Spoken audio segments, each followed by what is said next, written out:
Welcome, subscribers, to your special commercial-free edition of Dreamland. I just wanted to let you know that did you know that you can copy Dreamland onto a regular CD? It does not need to be an MP3. The file is small enough to be completely fit on a regular CD, so all you have to do to copy it is to copy it using Windows Media Player or anything that will burn CDs if you have a CD burner in your computer, and burn it right onto your CD as an AU file. Then you'll be able to play it in your car CD anytime you'd like. Well, I think this is going to be one extraordinary Dreamland. I'm very happy to have with us Carl Johan Calleman. Carl Calleman is talking to us from Sweden. His book, The Mayan Calendar and the Transformation of Consciousness, is one of those kind of basic books that come along every once in a while. I know you're like me. You know the Mayan calendar is important in some way, but it's just about impossible to figure the thing out with all of these little numbers and the different stages and phases. You just think it's really just impossible. He demystifies it completely. Reading the book, you can not only find out what the Mayan calendar is about, why it is important, you can find out extraordinary things like what choices you were making before you came into this reincarnation about the energies that you would need and use in this life. You can not only find out at the larger cosmic plan and what is going to happen up through 2012, but also what your place is in this plan. And it is really an amazing thing. And his English is not perfect, but listen up anyway, because this is important stuff. It's why you listen to this radio program. It's why I'm here, because what we are trying to do together is so important and so welcome. And I must welcome Carl Calleman to the program.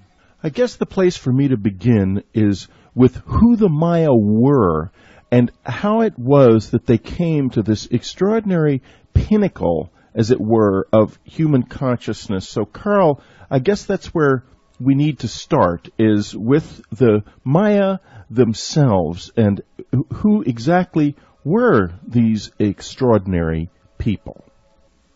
Well, I think different regions of the world produces people that make specific contributions. You know, I look upon the Earth as a global brain, which means that depending on where you live, you know, you may have certain strong points.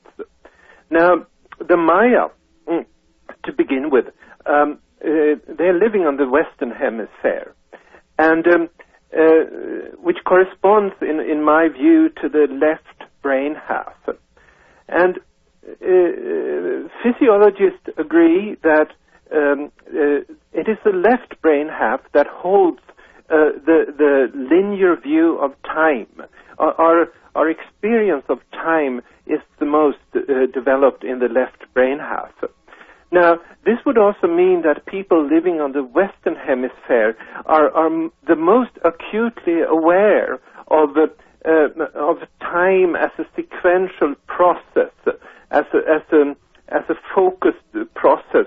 And so this is, I think, the main reason that it was a Native American people, a people of the Western Hemisphere, that in ancient time came to develop what now may be regarded as the most advanced calendrical system of the world. Now, then I think, in addition to this more general idea that sort of there are certain contributions made in the West, and then there are other contributions made in the East and in different places, I think they also, or it's very obvious and well known that they would use different types of hallucinogenic mushrooms and things like that I would expect enhanced their, what shall I say, their perception of different, what I refer to as energies of time. So these would be my two main points in explaining why in this particular area such an advanced calendrical system was developed in ancient times. Now, let me ask you about their religion. And, of course, we identify the whole Mesoamerican religious tradition with horrifying sacrifices and torture and so on and so forth. And where does the reality of that lie, actually? Well, first of all, I want to say that I never sort of looked upon the Maya or the Aztecs as somehow being better as people than people are anywhere else. They're not ideal. It's not in any sense. I never looked upon them as an ideal society. I only looked upon this particular aspect, that they had a knowledge about the calendar. Now, one of the themes that I develop in my book is that human beings throughout history, or to be more exact, throughout the time period that's been covered by the Maya, what the Maya refer to as the long count, human beings have perceived a conflict between themselves and the deity and the divine. I mean, it's very obvious if you read the Old Testament, just as an example, how there is this sort of conflict going on between human beings and God. And the Christians have their tradition of sort of this conflict supposedly that was resolved by the crucifixion of Christ. But in other places, the same conflict between the human beings and the divine was also prevalent. And so among the Maya, I think they perceived a need to appease the gods by making these kind of human sacrifices. And I think it's very clear that they did, and among the Aztecs this sometimes took on a massive scale. Sometimes I'm a little, what shall I say, I have a feeling that archaeologists, they love this theme so much that they will make us believe that what the whole Mesoamerican culture revolved around were these human sacrifices. And there's something that rings a little something wrong about this. I mean, in my own country, in the ancient days, the Vikings, they would also practice human sacrifices. But nobody thinks about this as being that all the Viking culture revolves around. So there is something I don't like about this, the constant emphasizing these human sacrifices. And yet I'm clear that they did occur in ancient times. Yes. Now, but what you're saying is that this isn't necessarily an invalidating thing, just ipso facto, because given that they occurred all over the world, including in the Western tradition, they, of course, it was a whole different consciousness. And what I want to turn to now is throughout the book, you point out that the consciousness that the Maya were working with, that was their being, is different from ours. Could you give us a little bit of an insight into some of the differences, if you will? Yeah, well, I think I'd like to point out exactly what I referred to earlier, that they had an acute sensibility to the energies of time, in a way that's not been the case in any other part of the world. They were dealing with it. They identified the world tree. They identified a number of deities that were participating in a kind of a creative teamwork, bringing divine creation about. And so they were living with this kind of an analytical, also mathematical approach to understanding the divine processes that ruled our earth. And so there's something special there. if you compare to the European tradition or the Christian tradition, it's just one God basically. That's all there is to explain what is happening. And tell us now, they came to see the process of creation as a development over time, and they began to measure the way this evolution would change and grow by determining a calendrical process that would enable them to identify the changes, and so they became prophets in a certain way. Yes. And you point out in the book that if you understand this process, prophecy is really no big deal at all, because we are, in our present state, puppets living to a cosmic plan that, as you put in the book, you say in the book, the consciousness of humanity is subject to a cosmic plan that cannot be manipulated. And you also say there is hope for humanity because of this. Explain this, if you will, a little bit. Yeah. Now, bearing in mind, we're coming up on the end of our first segment together, so actually, I think I'm going to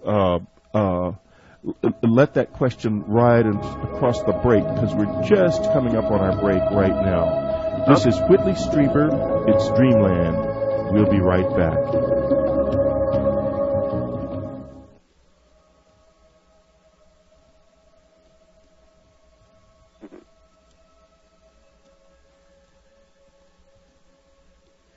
This is Whitley Strieber. It's Dreamland. Before we left the air, Carl and I were talking about this extraordinary plan that the Maya saw, and that they were able to divide into in often very small pieces of time. Carl, if you could just go ahead and answer the question as I was asking it so inappropriately right at the end of our segment. Yeah. Basically, they would the way they looked upon time was that it was divided into specific segments, and each segment was ruled by a particular deity. Today, we wouldn't probably think about this as a real deity. We would rather look upon it, vaguely call it energy or something like that. And the whole process of divine creation is like a sequence going through a wave movement of different types of energies of time. And all of these energies, they influence our consciousness. And through this influence of consciousness, which is kind of the predominant factor in our existence. Without consciousness, there is no existence. And throughout this influence on consciousness, we can understand how pretty much everything in cosmic evolution has come about. Now, tell us a little bit more in understanding. You say it's a tremendous statement. Pretty much everything has come about. Give me a little bit more information about just how this process works. Yeah, I mean, one of these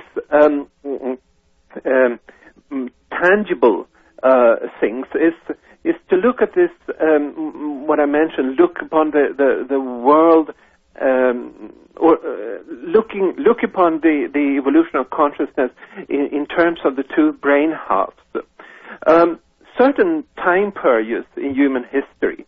Actually, the time period is more specifically that started 5,000 years ago with a calendrical system that the Maya called the long count. That particular time period favored the expressions of the left brain half of the human brain, and so the result of this,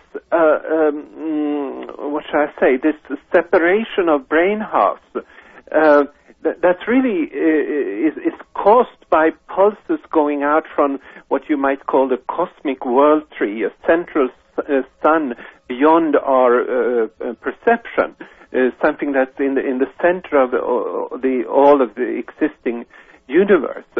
Now, these pulses then throughout this 5,000 year period has favored the left brain half, and the result is that certain things that we think are very important in human history, such as the ability to write, the ability to build constructions,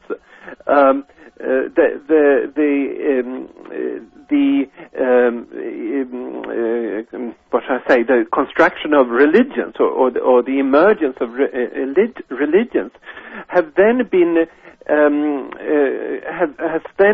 have then come about through exactly expressions of the left brain half, and so this is this has created a particular filter through this which human beings have viewed reality. And it's interesting, you may follow then, because these filters for human consciousness, they alternate between different time periods. And we can see how the expressions in human history, for instance, the expressions in human religions, are clearly linked to these cosmic pulses that have favored certain capacities of the left brain half. So now let's go forward, as it were, into the more recent times, and of course this whole calendar is taking us in that direction and pointing toward the next few years as being of such importance. And we're going to take another little break here. This is one of our short segments, and when we come back, we're going to be talking about recent periods and the way the Mayan calendar relates to these more recent periods, and exactly what the period, for example, from 1992 to 1999 was all about, and what we can expect in the future. This is Whitley Strieber. It's Dreamland. We'll be right back.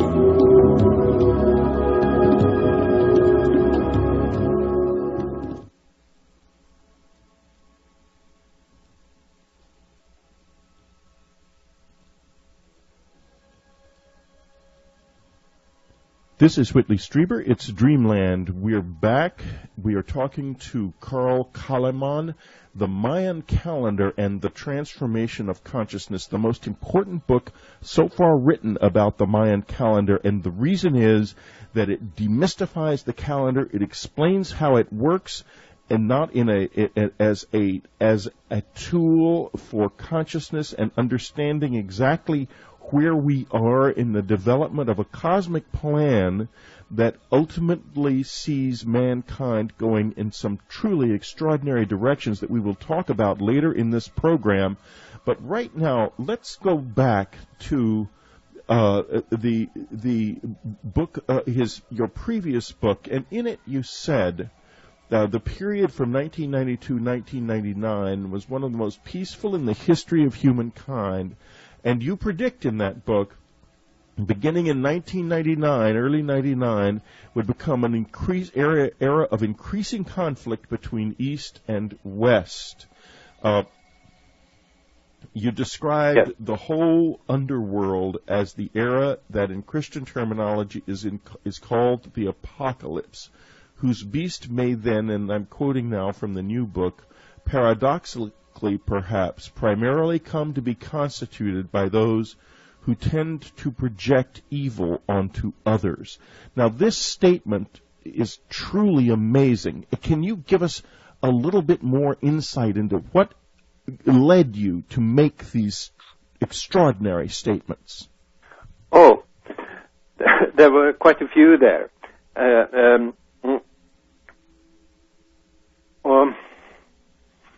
Could you nail it down to Sure. You want me to be... English is not your native language, is it? No, it's not. You just do very well in it, and I forget that. Okay. Let's first talk then about the period from 1992 to 1999. Why did you say that would be one of the most peaceful in the history of humankind in relation to the calendar? Right. to begin with, I should say that the cosmic plan develops according to 9 different levels of consciousness evolution. These levels are called underworlds. And in the Mayan pyramids that are very often built in 9 levels, you may identify each of these levels as one level of evolution of consciousness. Now, in 1992, there came to an end one of these underworlds. And it's an underworld that I have labeled the planetary underworld.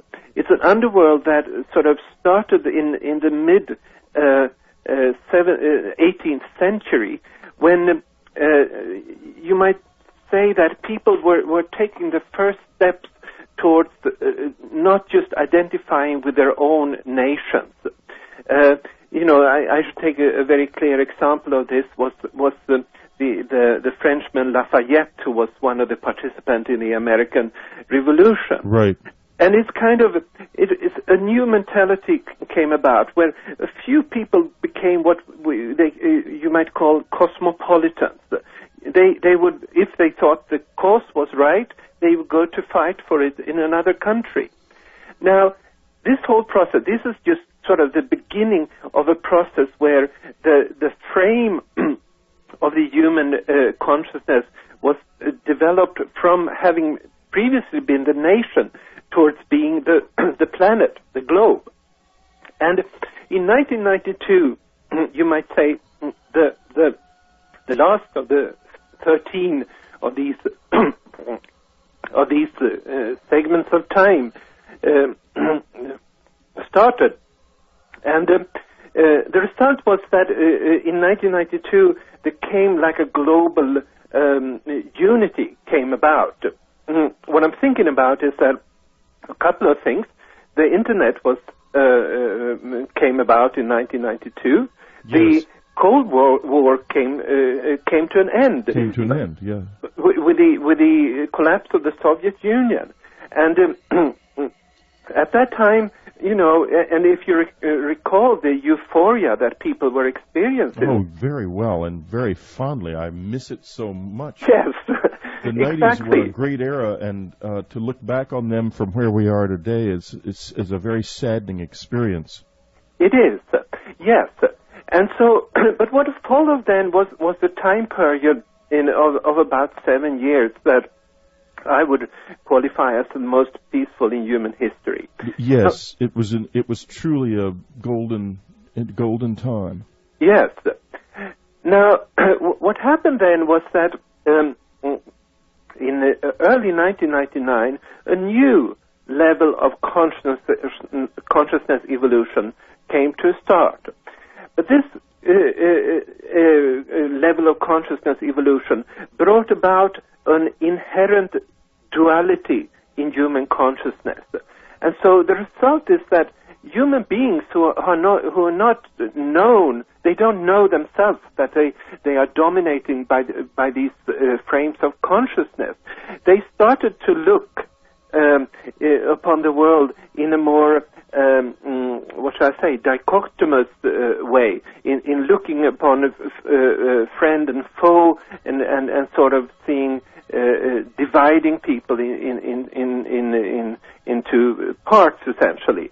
And so in 1999, to that point you may track back the beginning of a time period that have seen a lot of expressions of conflict, especially between, you might say, certain Muslim parts of the world and what you would call the West, essentially the United Kingdom and the United States.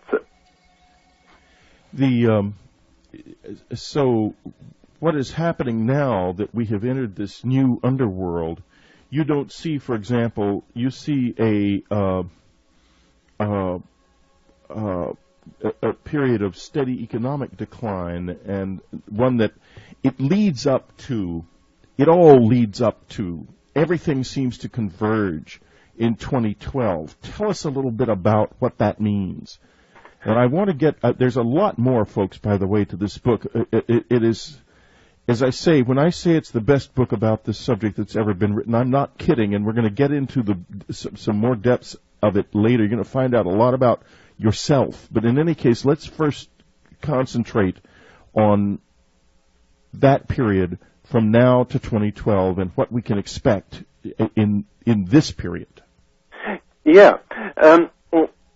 Let me say that I have a very positive and very bright view of the intended end result of the cosmic plan. Yes, in other words, I think it's kind of absurd to think that the divine creator has been creating this universe and it's been developing for about 16 billion years, unless this was meant to have some kind of a purposeful and positive outcome for what on this planet are the most, what shall I say, most advanced beings with regard to consciousness, in other words, the human beings. So I do look upon the end result as it depends on what tradition you should relate to. I mean, if you relate to the Christian tradition, I would call it the New Jerusalem. If I take the more Eastern approach, which feels closer to myself, I would say that humanity is about to arrive at an enlightened state, a frame of consciousness which is not dualist, and a frame which means that we will no longer project conflicts in the external world. And so a spin-off effect of this enlightened state of consciousness we may expect to be like a millennium of peace. Now, when you say we will no longer, what do we project now? Describe it exactly. Yeah. We have, of course it's hard to say, I use these terms light and darkness. Right. And these would be sort of the most fundamental concepts that I'm using, so I cannot explain them further. But it looks upon that,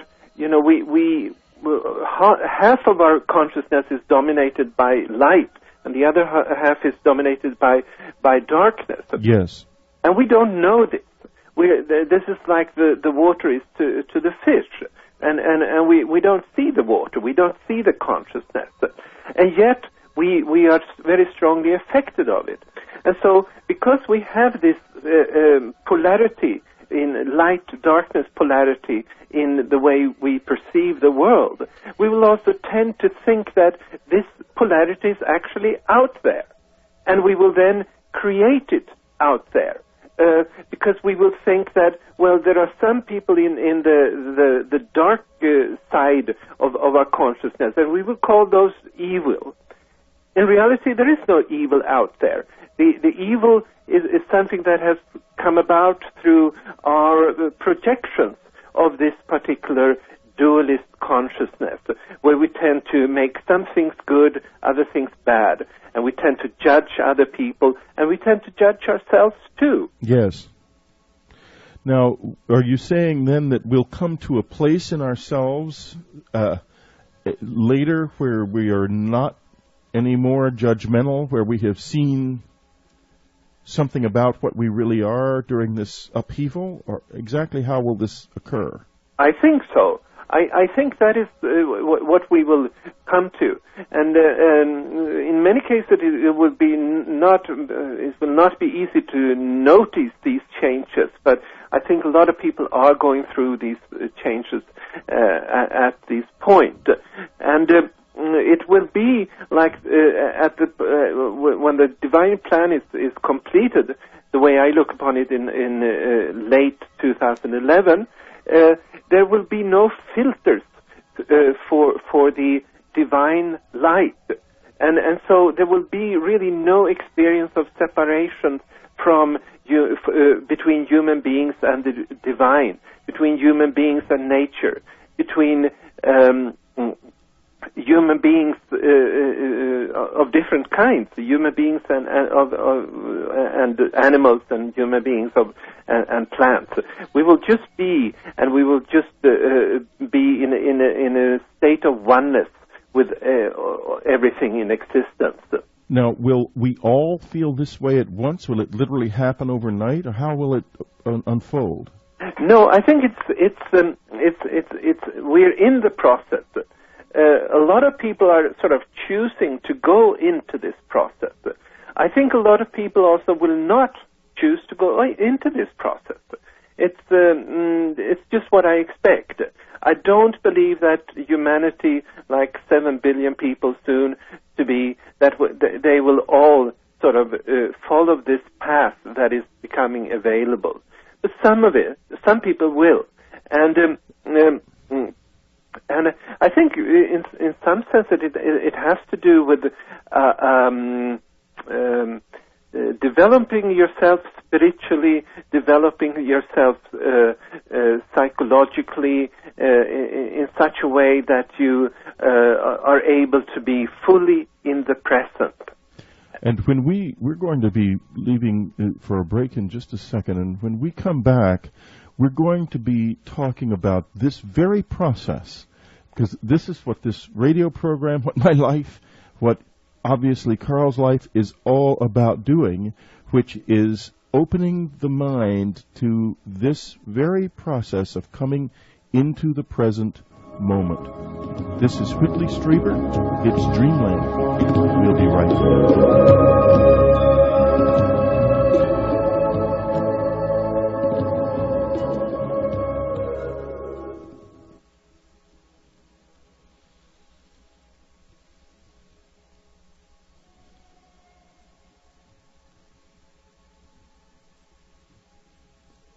This is Whitley Strieber. It's Dreamland. We're back. I'm having such an exciting experience talking to Carl Johan Calleman from Sweden about the Mayan calendar and the transformation of consciousness, his tremendous new book, forwarded by none other than Jose Arguelles, the author of Time in the Technosphere, who introduced the Western world and the Western mind to the Mayan calendar a few years ago. A tremendously important book, and I'm so glad to be having you with us. And we were just, as we left the air, we were talking about the way there will be a chance, an increasing chance as we get closer to 2012, to make a choice to do something very different in your spirit than you have done before.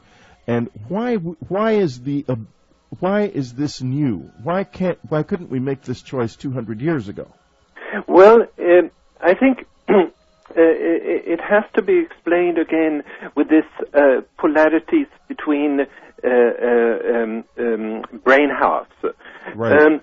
In other words, 200 years ago, the human beings were still completely dominated in their thinking of the left brain half. And so all expressions of their intuitive, more feminine sides were repressed, you might say. Not by society. People would think this is a social thing. No, it wasn't by society. It was by a specific frame of consciousness that was sort of given to us, imposed upon us by the divine plan. Now, the reason was that this type of consciousness, it had advantages. This is the typical Western consciousness, you might say, and it had the advantages of creating the technology that would allow for the development of a convenient life and many other things. Now, on the other hand, it had disadvantages because, especially in this time period, people tended to, because of the type of consciousness that dominated them, they tended to become blind to the spiritual aspects of nature and spiritual aspects of the earth and of their fellow beings. And so the way I look upon much of the environmental problems that we are facing today is that for a long time we've been dominated by a kind of consciousness that has not recognized that the earth and all its living creatures is really not just a dead matter to be exploited, but it's something that we are part of. And when I say this is not just sort of idealist thinking. It's really that there is like a cosmic plan that always places a certain frame of consciousness on the human mind. And in your book, you get down, and this is one of the things that's got me so excited about it, into the details not only of how to see one's own self in one's own relationship to the cosmic plan, so that you cease to be a puppet and suddenly become a participant. Let's talk now a little bit about, there's some wonderful material in the end of the book that I practically ended up standing on my feet when I was reading. I got so excited about it. Let's talk about the healing effects of the galactic underworld. Yes. Okay. Go exactly. ahead. I want it, if that's not too... No, it's perfect. Okay, good. Because, as I was saying, 200 years ago, it was only the light fell on the left brain half that favored technology and an analytical frame of mind. Now, when the galactic underworld began in early 1999, instead we are increasingly being imposed. What is being imposed upon us is a frame of consciousness that favors the right brain half, the intuitive, the sensitive, the more emotional, more feminine way of looking upon the world.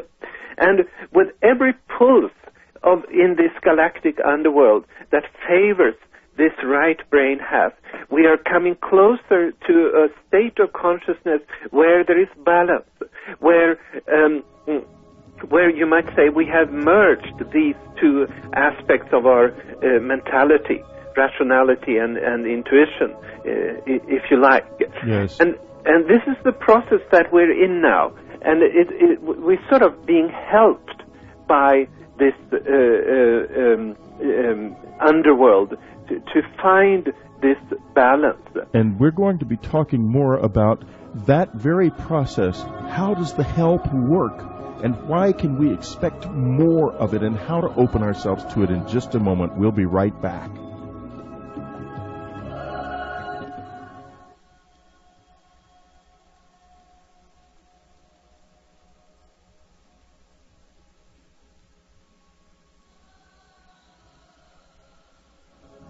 This is Whitley Strieber. It's Dreamland. We're back. We're talking about the Mayan calendar and the transformation of consciousness, a terribly important new book by Carl Johan Calleman, forward by Jose Arguelles. And we were talking just a moment ago, as we left the air, about the way this new energy, as it were, enters our lives. And tell us a little bit more about the healing effects, as it were, of the galactic underworld and how it is going to balance, really, the left and right brains, isn't it? Yeah. You might, I'll try to explain one way of looking upon it. The left brain half that has been dominating for so long is really the brain half that holds what you might say a linear view of time. A linear consciousness of time is what has been held there. And as long as people are dominated by a linear concept of time, it's very hard to sort of let go of the past. If you're really stuck in a linear concept of time, you will think that something that happened to you, say 10 or 20 years ago, absolutely caused the kind of trauma or whatever that you have experienced as a result of some kind of event. Now, this is really just a mental construct of the left brain half, this whole idea that you couldn't forgive because something causes a linear sequence of events. Now, what is coming in here is the right brain half, which is much more cross-sectional in time. It's not dominated by this kind of arrow of time. And so the stronger this gets into our consciousness, the more the dominance of the arrow of time is lessened. And when this happened, we sort of just naturally becoming able to let go of the past. We just naturally come into a point where it becomes easy to forgive whatever happened in the past. And in other words, we come into living in the present. And we look at we look at the conflict that we're in now between East and West. We see the constant references to the Westerners as the Crusaders, and the West looking. Everyone is looking back. You're right. We're all looking back, not at each other. We're looking at our pasts. Right. Amazing. Now, there's a wonderful part of the book which talks about. I was very struck by it, and understand, folks, we're just touching the edges of this tremendous work. Specifically the 20-day signs, and the way that we can come into an understanding of our own place in the cosmic flow. The Maya celebrated birthdays based on the spiritual energies of their day of birth, which are cyclically repeated every 260 or 360 days. This way of celebrating birthdays implies a totally different view of what it means to be a human being. And I have to tell you, I had a wow moment at that point in the book.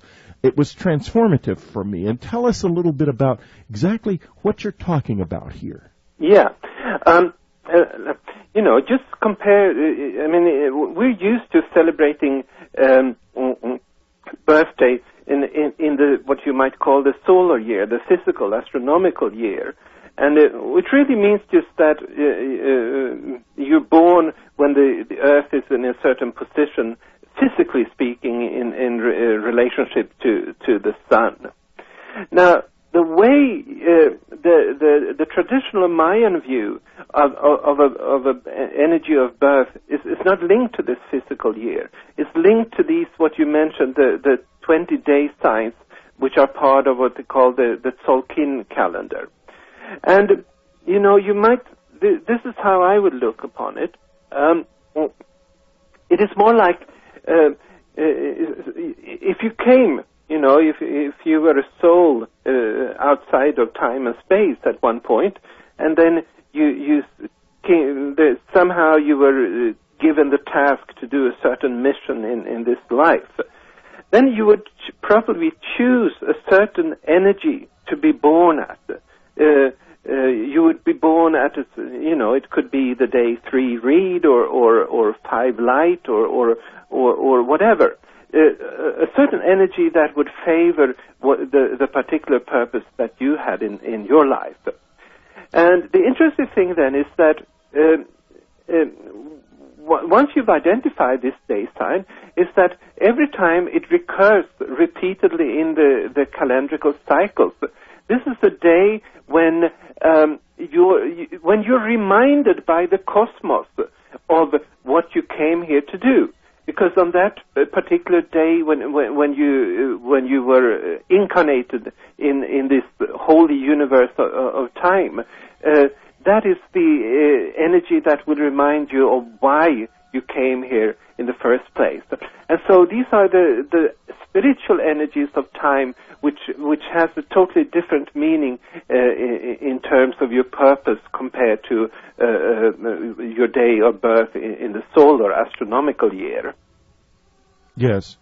So, and incidentally, using the book, you can literally find this secret out about yourself. It's extraordinary. Let me go on, and I'm not going to talk about my own explorations of this, which are still ongoing. I haven't gotten to the point where I can tell you exactly what my place is, but I will once I have finished working it out. I want to turn now to the idea of enlightenment, and your view of enlightenment as being at the ninth level of the cosmic pyramid. Now, there's something here. There is that is also tremendous, and I quote from the book: "There is a tremendous power in the realization that the mind has a history. In fact, one that can be precisely charted as an aspect of the divine plan. It then becomes easily understandable why so many of humankind's earlier ideas for creating peace or better societies have failed." Now, tell us what may come after 2012 that won't fail. That won't fail? Yes, that will not fail. Is there a possibility that enlightened minds may become the leading minds of this earth? Is that what you're talking about here? If not, I think pretty much everyone will.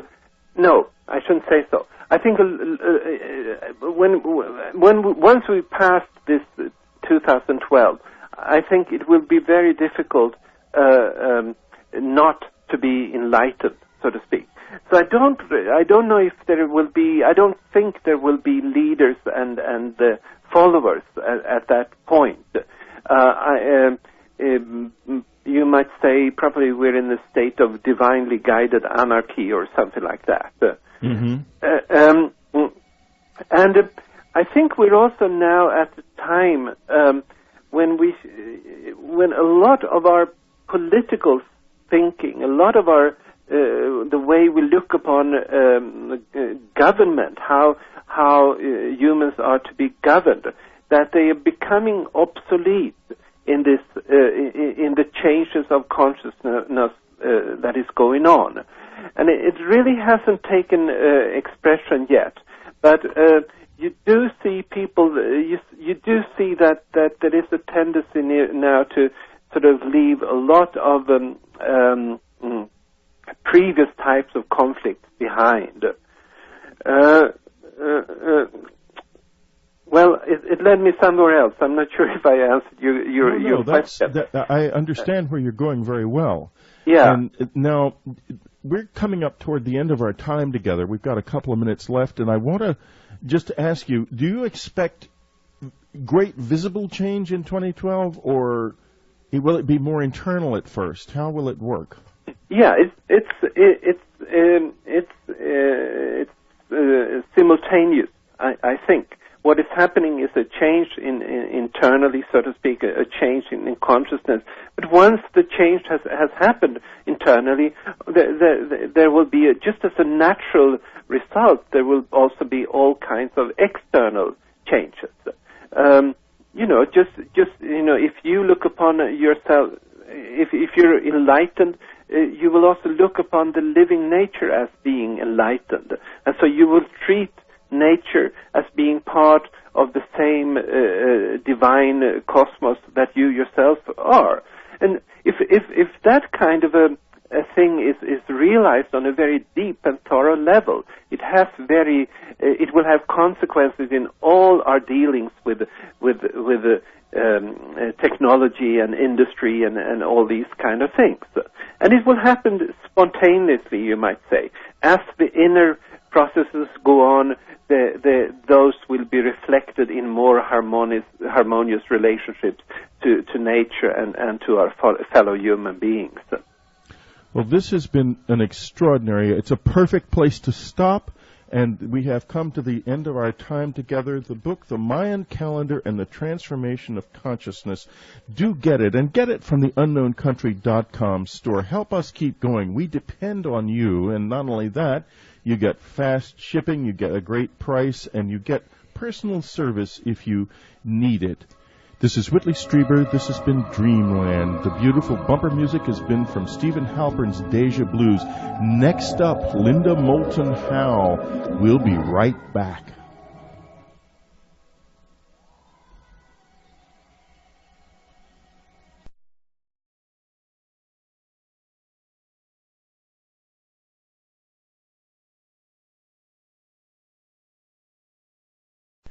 One reporter who loves mysteries is radio's leading science journalist, Linda Moulton Howe.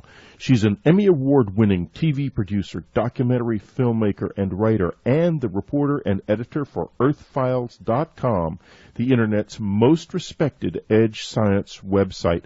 Today she has a special report for us, the very latest on crop circles. Here she is today from San Francisco, Linda Moulton Howe. Thanks, Whitley. I've been here producing and reporting for a TV show that is on Tech TV about animal mutilations, and as far afield as that subject is from crop circles, they've always had one common denominator, and that has been the finding of circles in pasture grass or grasses in the animal mutilations, but there is this amazing worldwide phenomenon of crop formations going on since at least the end of the 1980s, which involves absolutely perfect geometric patterns in some cases, and then strange downed areas in crop that have mystified farmers and investigators over the years, because they show the same changes in the non-geometric, in some cases, as in the beautiful and large geometric. Now, with that in mind, I'm going to start with just an overview of what's been happening in the world so far, and then we're going to go to the United States, where some extraordinary things have been happening just this past week or so. Right now, the global count on all crop formations reached at least 70, and there's always the question about how many have occurred in different countries and not been reported. So far, there have been at least 20 in England, 16 in Germany, 10 in Italy, 7 in the United States, 6 in Holland, 4 in Poland, 2 in Belgium, and 1 each in Austria, Russia, Canada, Spain, and in Australia, where that first formation of circles in 2004 were found neatly swirled in tall pasture grass in the early spring of this year. This last week alone, on July 5th, a very large and complex pictogram was reported in wheat near the village of Wyletowo in Poland, west of Warsaw. You can see a map and photographs at my website, www.earthfiles.com. At the top of the headlines page, there is a hot link to this fourth pattern of 2004 in Poland, which came in 3 parts. There were typical circles and rings in 2 sections, but in the 3rd part, there were a dozen overlapping rings reminiscent of the ancient flower of life mandala. Last year, in August of 2003, a huge and beautiful flower of life pattern was found near Barbary Castle in Wiltshire. This year, also on July 5th, in the United States, Des Moines, Iowa's Channel 8 reported that a dozen areas of downed oat plants were found in a field owned by Brenda and Mike Trevis in north-central Iowa, near a town called Eagle Grove. A Channel 8 reporter who videotaped in the field told me this week that there were a variety of shapes and sizes, and some resembled a bow tie. Most of the downed areas were only about 12 to 15 feet apart. The largest was about 20 feet across, and the smallest was down to 4 feet. Much of the downed crop, the reporter said, was broken over on the soil, but there was at least one patch flattened without any creasing or breaking of the oat stems, which has always baffled everyone from the beginning of crop formations around the world. How can crops be put flat down to the soil without creases, bends, or breaks? The farm owners called the Humboldt County Sheriff's Office to investigate. It had been gently raining, but no thunder, no lightning, and no wind. The deputy looked for tracks, but reported there was, quote, no evidence of a person or animal going in or out of this field, unquote, even in moist soil that should have shown tracks. You can see photographs of one of the Iowa oat patterns at my website, earthfiles.com.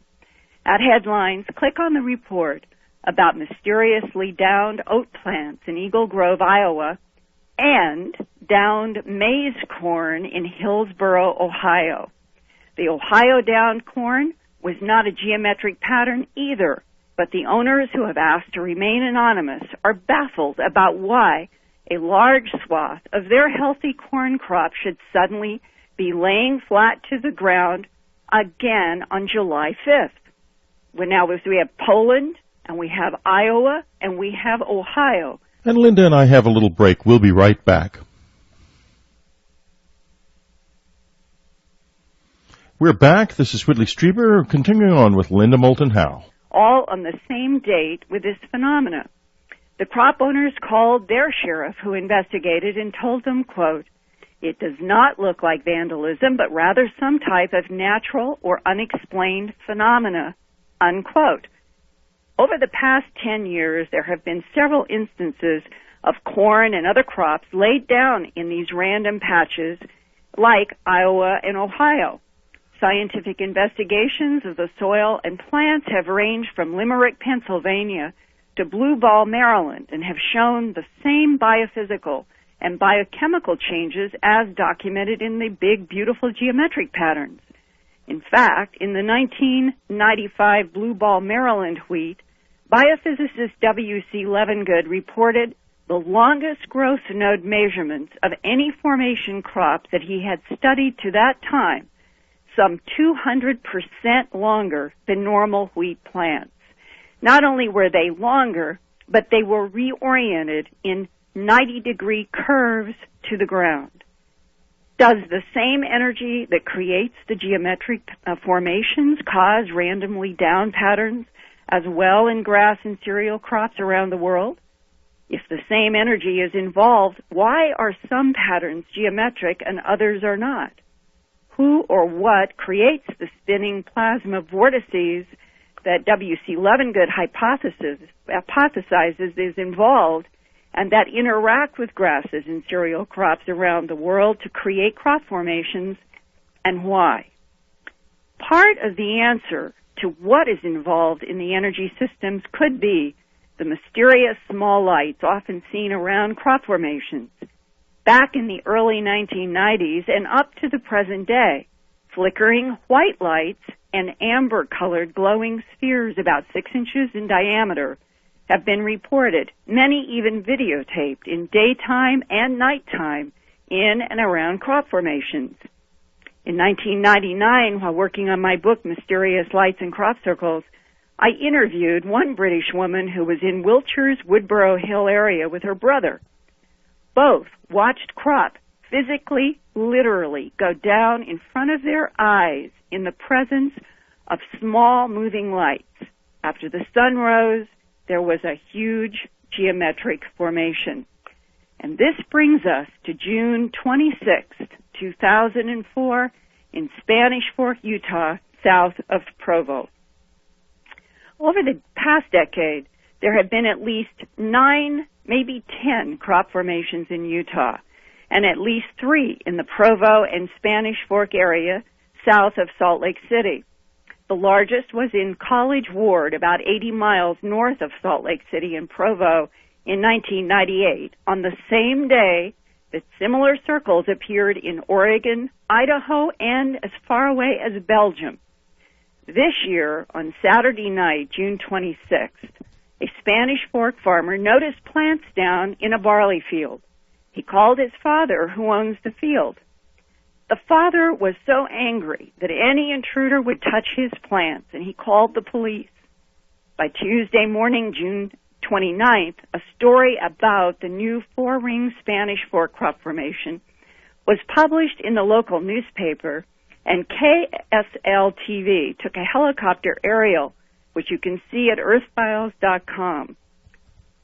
Nancy Talbot, who's president of BLT Research in Cambridge, Massachusetts, heard this news.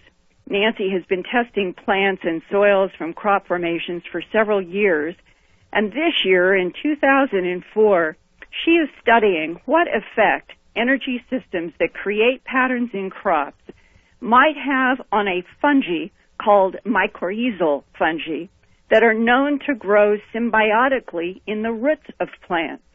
So So she organized some samplers to coordinate with the farm owners, and they gathered surface soil, they gathered plugs from the soil, and they gathered plants.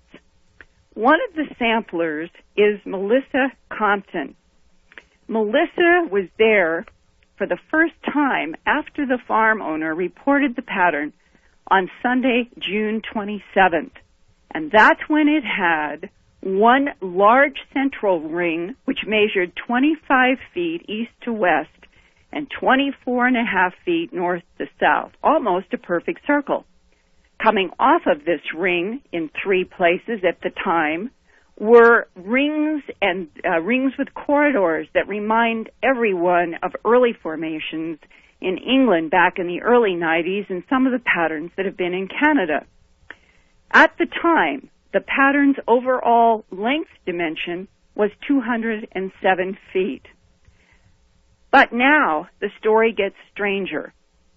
By Thursday, July 1st, Melissa and others noticed that 23 feet east of this main big ring, suddenly there was another circle. It was added. It was not connected to the main formation. It was out there 23 feet away in downed crop.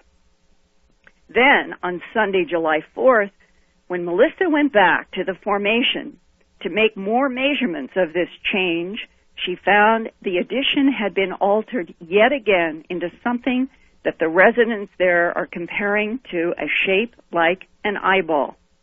That afternoon, I received calls from Utah Phenomena Research Ryan Layton, saying that a family had seen mysterious lights dancing around over that exact area on Saturday night before they found this, what they're calling eyeball, on Sunday.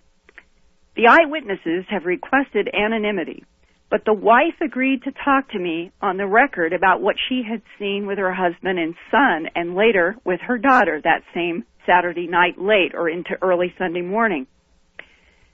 Now, she said that they got there, the first group, she and her husband and her son, at 11:30 at night in the Spanish Fork Formation, which was only a few miles from their home. And she said, quote, "When we got there, we saw these little golf ball size lights with tails, and there was probably 15 or 20 of them. And I asked her what the color was, and she said, well, some of them were brighter or darker. They seemed, some of them, to be white, and others seemed to be a kind of amber color." And this now is a very interesting detail. She said that the little white lights seemed to move like squiggles. They didn't go in straight lines. They moved in squiggle or curled lines, as she said, almost, quote, as if they were dancing with each other, these 15 or 20 white lights. She said they would go right down into the crop, and some of them hung out on the east side of the pattern, where the next day they found this third alteration in the pattern that turned into the eyeball. Her husband and son they had a video camera, and a digital, not a moving video, a digital video camera. And she said they took on the counter up to approximately 29 photographs on the digital camera.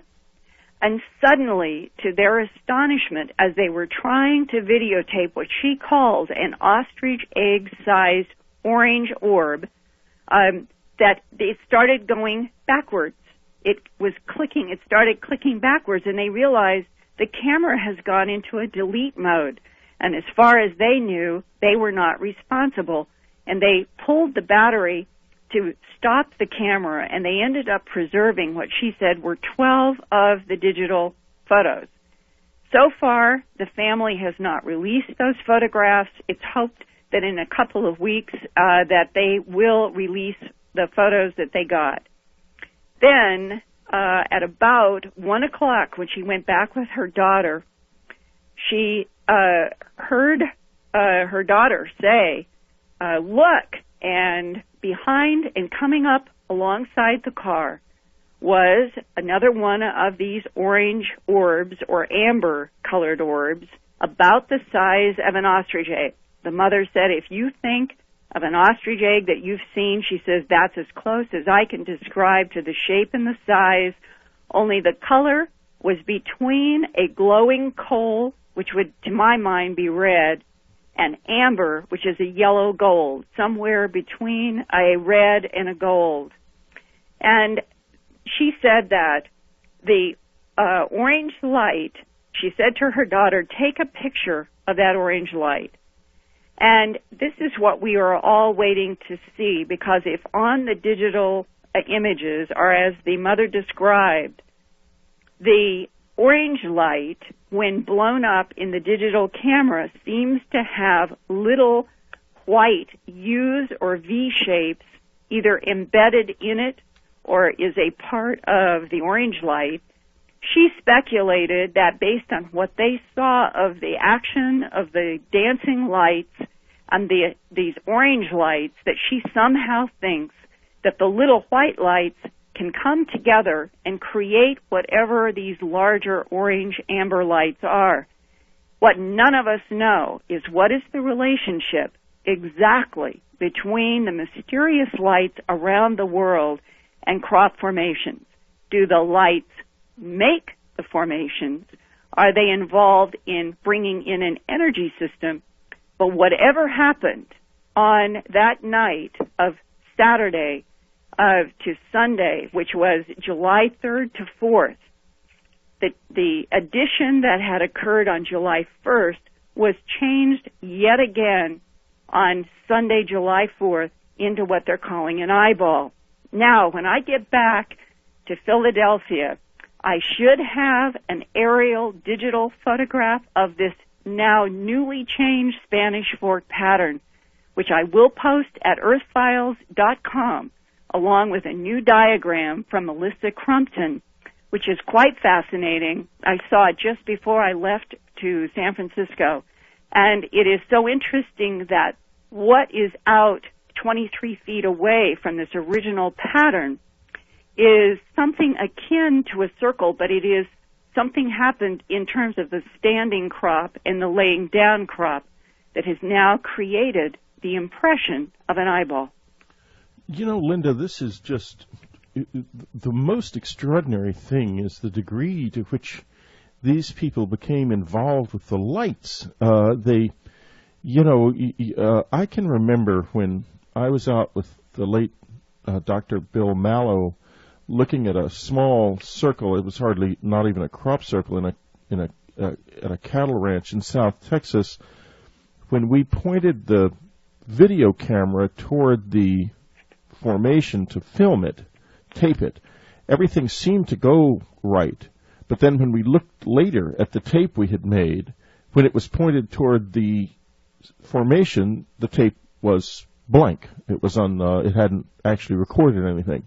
And this is a little bit reminiscent of this other situation, but the idea that there could be lights involved in this and something that could seemingly move into and affect the circuitry of a camera is just awesome. Yes, and Whitley, you're right. You're going right to one of the most important parts of this case, because not only did the camera start acting so strangely, going backwards, deleting images, but she said, they had been in this moving car.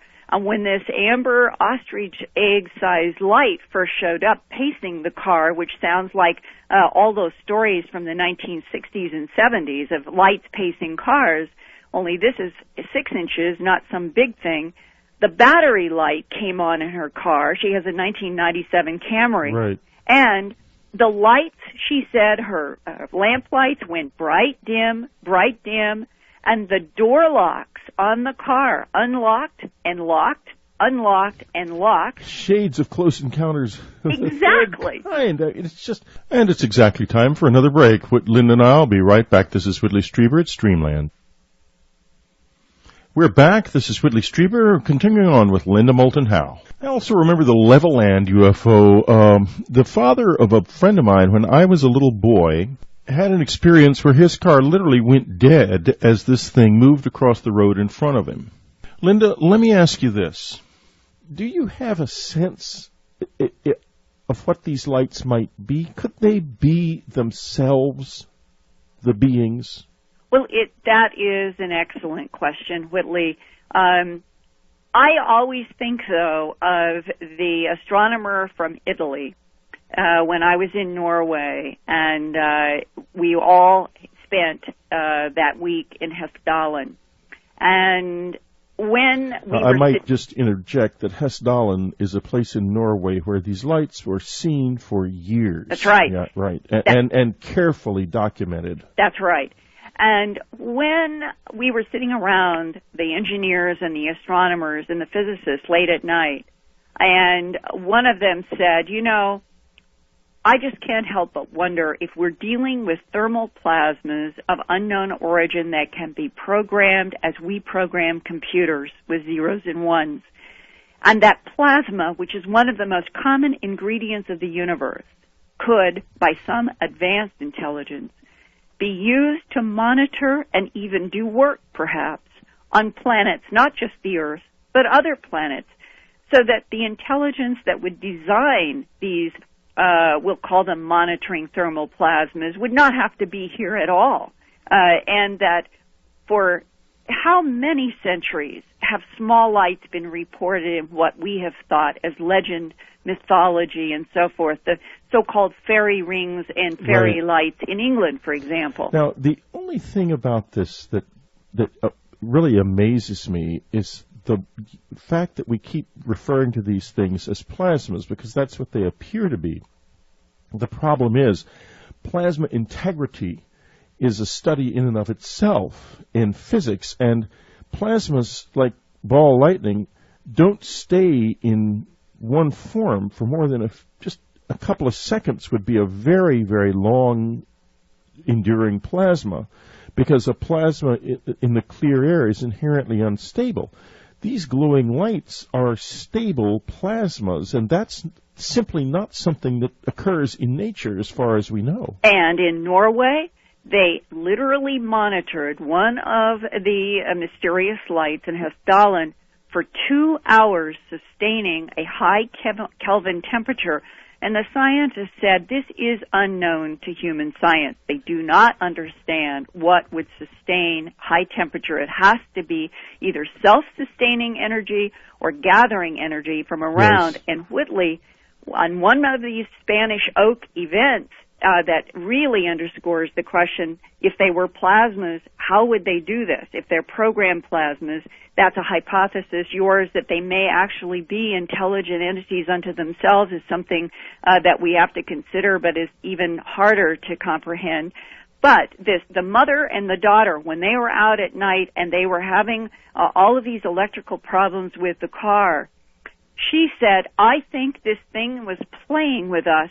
And she said, I had my foot down the accelerator to the floor, and she said, I couldn't get my car to go more than 35 miles an hour with my foot to the floor. Good Lord. Yeah, and this thing was pacing the car, and she said, suddenly, the light, this ostrich egg-sized amber light, took off in front of them, and immediately her car jerked up forward to 65 miles an hour, and she said, quote, well, it's like I've played enough, now I'm leaving. Linda, I have to thank you for an absolutely awesome report, and folks, do stay tuned to earthfiles.com. Keep up with this. This is the direction the human mind is going in its expansion. You are at the leading edge of the evolution of our mind if you listen to this and keep up with it. So please do. That's what this radio program is all about. This is Whitley Strieber. It's Dreamland. We'll be right back. Again, is with who the Maya were and how it was that they came to this extraordinary pinnacle, as it were, of human consciousness. So, Carl, I guess that's where we need to start, is with the Maya themselves, and who exactly were these extraordinary people? Well, I think different regions of the world produces people that make specific contributions. You know, I look upon the Earth as a global brain, which means that depending on where you live, you know, you may have certain strong points. Now, the Maya, to begin with, they're living on the Western Hemisphere, and which corresponds, in my view, to the left brain half. And physiologists agree that it is the left brain half that holds the linear view of time. Our experience of time is the most developed in the left brain half. Now, this would also mean that people living on the Western Hemisphere are the most acutely aware of time as a sequential process, as a focused process. And so this is, I think, the main reason that it was a Native American people, a people of the Western Hemisphere, that in ancient time came to develop what now may be regarded as the most advanced calendrical system of the world. Now, then I think, in addition to this more general idea that sort of there are certain contributions made in the West, and then there are other contributions made in the East and in different places, I think they also, or it's very obvious and well known that they would use different types of hallucinogenic mushrooms and things like that, that I would expect the gods by making these kind of human sacrifices.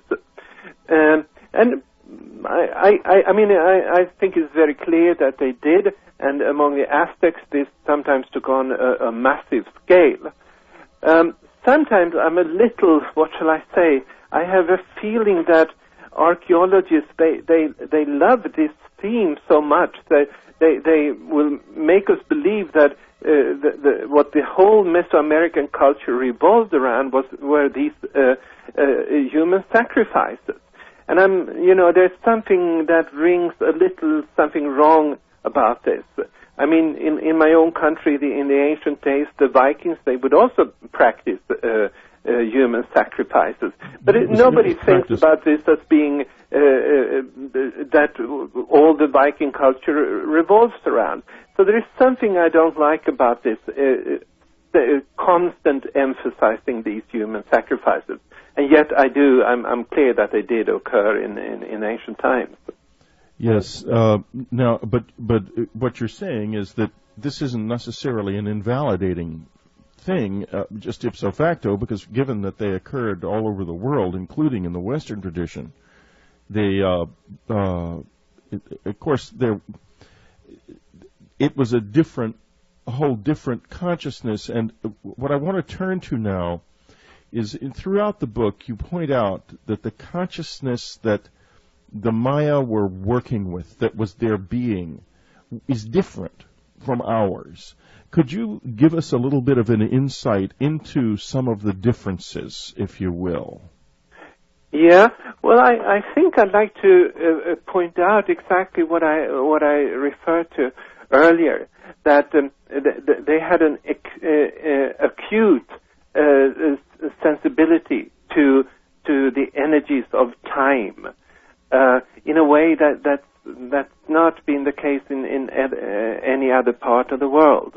They were dealing with it. They identified the world tree. They identified a number of deities. Welcome, subscribers, to your special commercial-free edition of Dreamland. I just wanted to let you know that, did you know that you can copy Dreamland onto a regular CD? It does not need to be an MP3.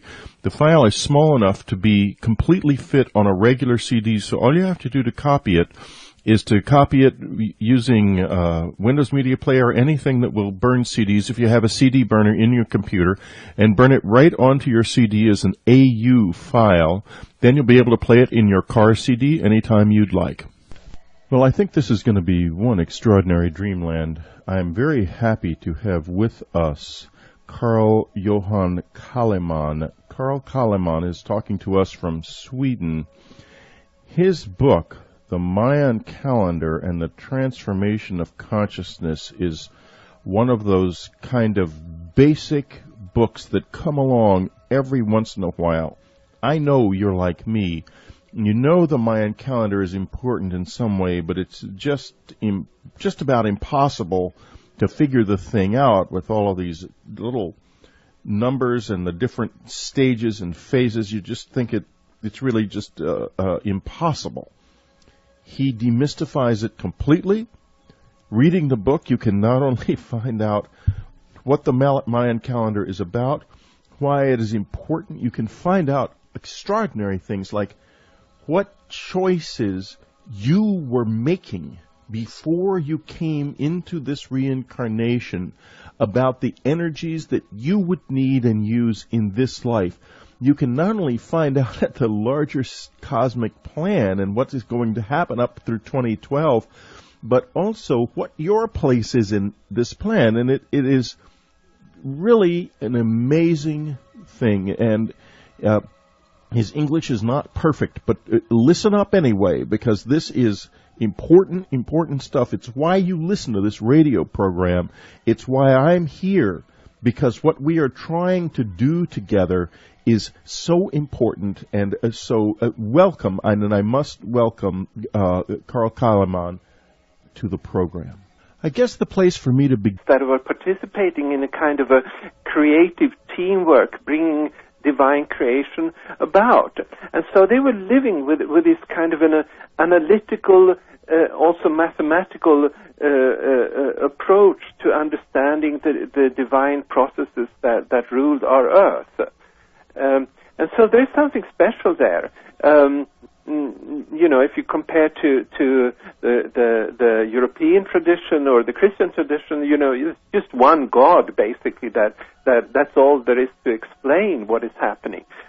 And tell us now, they came to see the process of creation as a development over time, and they began to measure the way this evolution would change and grow by determining a calendrical process that would enable them to identify the changes. And so they became prophets in a certain way.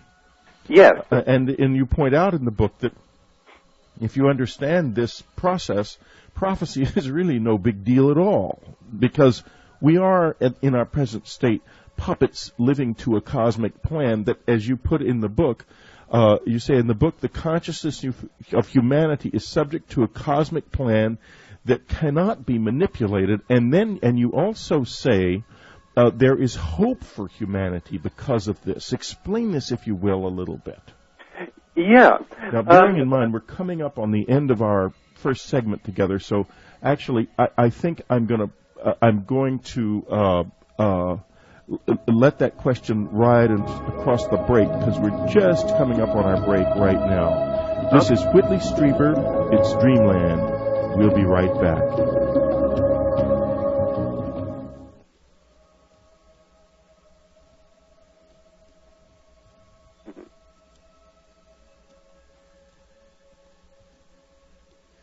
This is Whitley Strieber. It's Dreamland. Before we left the air, Carl and I were talking about... enhanced their, what shall I say, their perception of different, what I refer to as energies of time. So these would be my two main points in explaining why in this particular area such an advanced calendrical system was developed in ancient times. Now, let me ask you about their religion. And, of course, we identify the whole Mesoamerican religious tradition with horrifying sacrifices and torture and so on and so forth. And where does the reality of that lie, actually? Well, first of all, I want to say that I never sort of looked upon the Maya or the Aztecs as somehow being better as people than people are anywhere else. They're not ideal. It's not in any sense, I never looked upon them as an ideal society. I only looked upon this particular aspect, that they had a knowledge about the calendar. Now, one of the themes that I develop in my book is that human beings throughout history, or to be more exact, throughout the time period that's been covered by the Maya, what the Maya refer to as the long count, human beings have perceived a conflict between themselves and the deity and the divine. I mean, it's very obvious if you read the Old Testament, just as an example, how there is this sort of conflict going on between human beings and God. And the Christians have their tradition of sort of this conflict supposedly that was resolved by the crucifixion of Christ. But in other places, the same conflict between the human beings and the divine was also prevalent. And so among the Maya, I think they perceived a need to appease